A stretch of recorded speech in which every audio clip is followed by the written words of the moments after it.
The instant the door shuts and the lock clicks, the echo of departing footsteps dissolves into the hallway.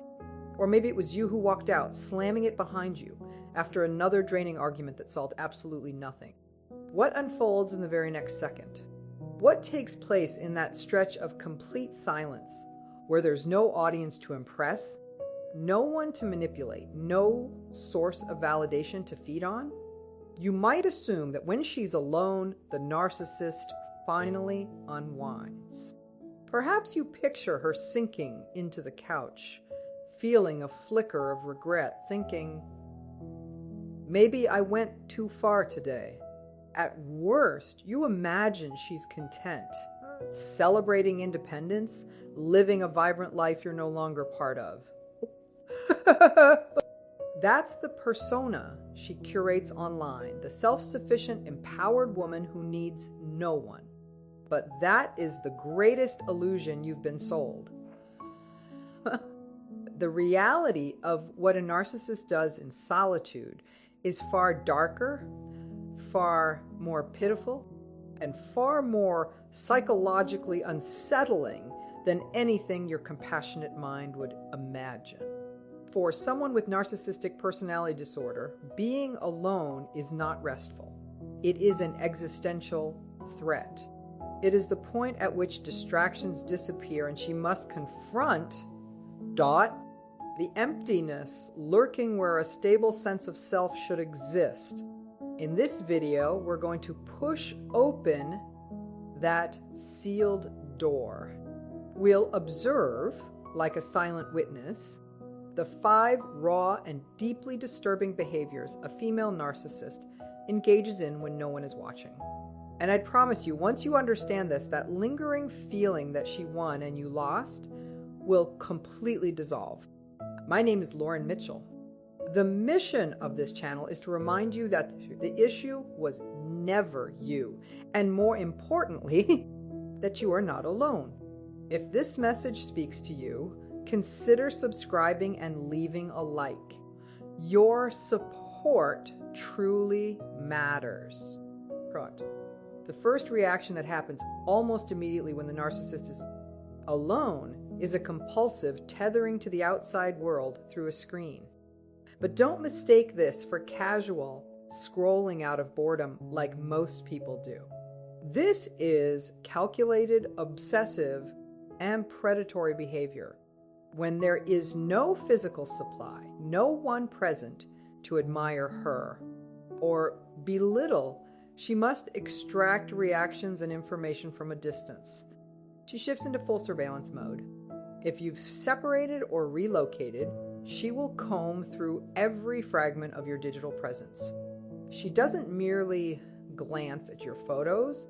She studies who liked them, who commented the exact time they were posted, even the subtle details in the background. She creates fake accounts, multiple ones, not only to track you, but also your new partner, former friends who distance themselves, and coworkers she secretly envies. And this behavior fulfills 2 central psychological needs. The first is managing envy while maintaining grandiosity. She constantly compares. If she sees you struggling, she experiences a surge of power. I did that. I still matter. If she sees you thriving, it wounds her ego, triggering what's known as a narcissistic injury. That's when she begins collecting ammunition. Screenshots are taken. Conversations are saved. Distorted narratives are archived in the privacy of her room. She is working, constructing a mental, sometimes literal, dossier to damage reputations or to replicate the traits of whoever is receiving more admiration than she is. Have you ever noticed how she suddenly adopts the same fashion, style, or hobby as someone she once claimed to despise? Those transformations are born from long, obsessive hours of study in isolation. She borrows identities because in solitude she senses the void within herself. Funds. If we could watch her through a hidden camera during these moments alone, the scenes might resemble something from a psychological thriller. One of the most frequent yet rarely acknowledged rituals involves the mirror. But to understand it, we have to look even deeper. This goes far beyond ordinary vanity. It isn't a quick glance to fix her hair or admire her appearance. At its core, narcissism is a profound disconnection from the authentic self. The false self, presence to the world, is a fabrication, a carefully engineered suit of armor. And when she is alone, that armor grows heavy, sometimes even begins to crack.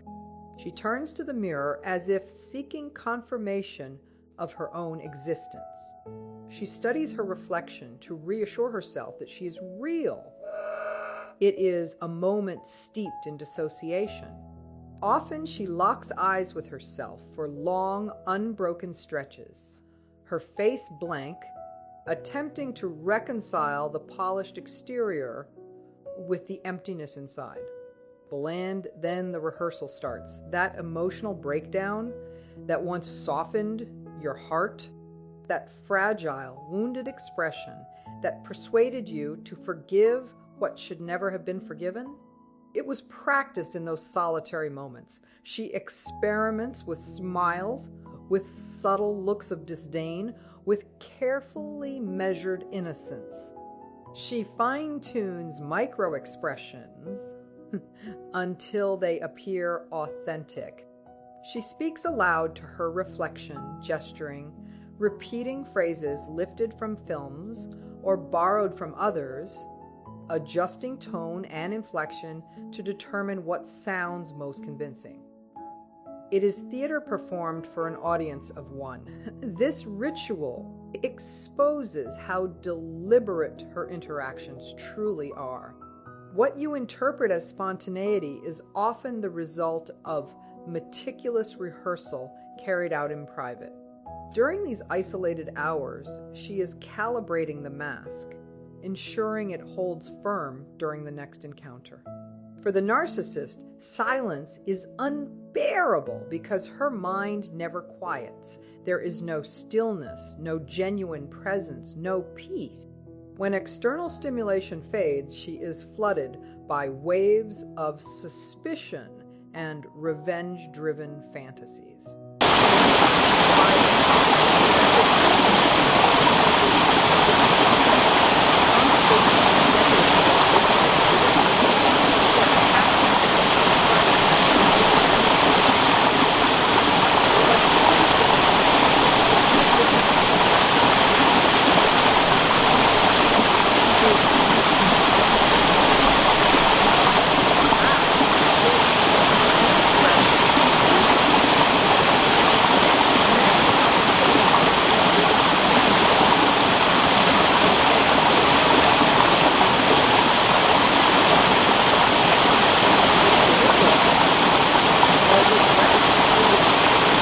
She crafts elaborate revenge scenarios. She envisions your downfall. She imagines you returning in defeat. She even fantasizes about symbolic endings for those she resents.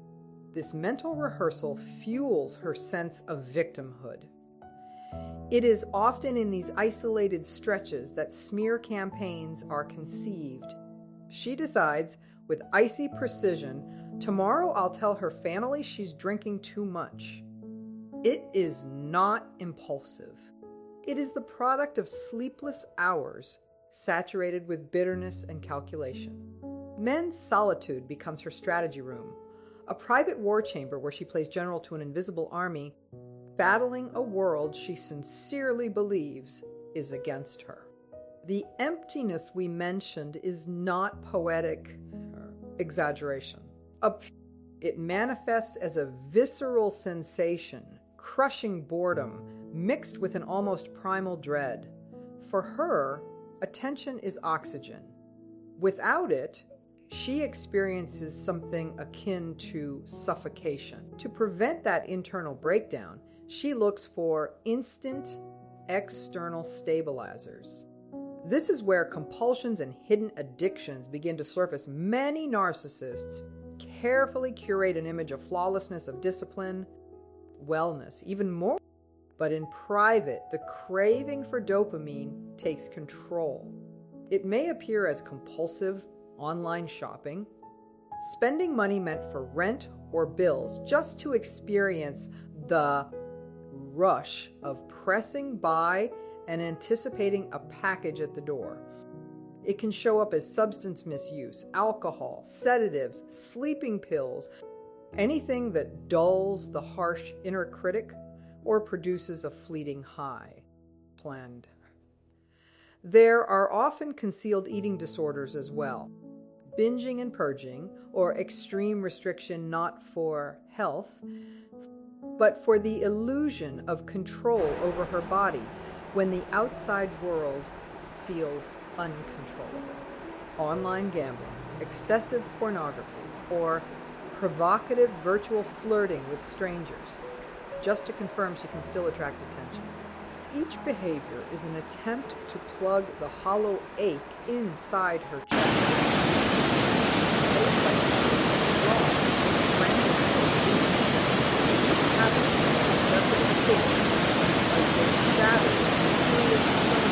She markets to everyone else. If you ever saw her bank statements or search history during these hours, the untouchable goddess facade would crumble instantly, exposing someone anxious, impulsive, and deeply unstable. And if none of those distractions work, if the Wi-Fi fails, the money dries up, the mirror offers no reassurance, she confronts her deepest fear, a private narcissistic collapse. With no one available to absorb her shame, it implodes inward. This collapse usually unfolds in one of two extreme forms. The first is a numb, almost catatonic depression. She may remain in bed for days, unwashed, in a darkened room, staring blankly at the ceiling. This isn't typical sadness, it's shut down. Without supply, she powers off. She becomes a vacant shell, eyes lifeless, surrounded by disorder and neglect. Because without an audience, maintaining appearances feels pointless. The second expression is explosive fury. Alone, she may erupt into immature tantrums, screaming, striking pillows, breaking belongings, kicking furniture. It's the discharge of pent-up toxic energy. She curses you, curses destiny, curses anyone she blames for her emptiness. It's a wounded child raging inside the body of an adult woman capable of real harm. And if you happen to call during that episode, she could compose herself within seconds and swearing in a syrupy, calm tone, or ignore you entirely, or claiming she was out enjoying life. In truth, she may have been on the floor, undone by her own inability to sustain the illusion. Now pause and absorb that. Every time you felt inferior, every time you imagined she was thriving at your expense, every time you pictured her carefree without you, remember what happens once the door shuts. Her existence is a non-stop performance, every hour of every day. You, in contrast, retain the capacity for authentic sorrow, authentic happiness, and above all, comfort in your own presence. She does not. Her solitude is crowded with specters of resentment, suspicion, and an insatiable hunger for validation that can never truly be satisfied. Bart, you didn't lose anything. If anything, you were the anesthetic that shielded her from the agony of that internal void. Without you, she isn't liberated. She is exposed to herself.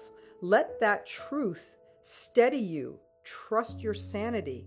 Recognize that the most powerful form of revenge is your peace and your indifference.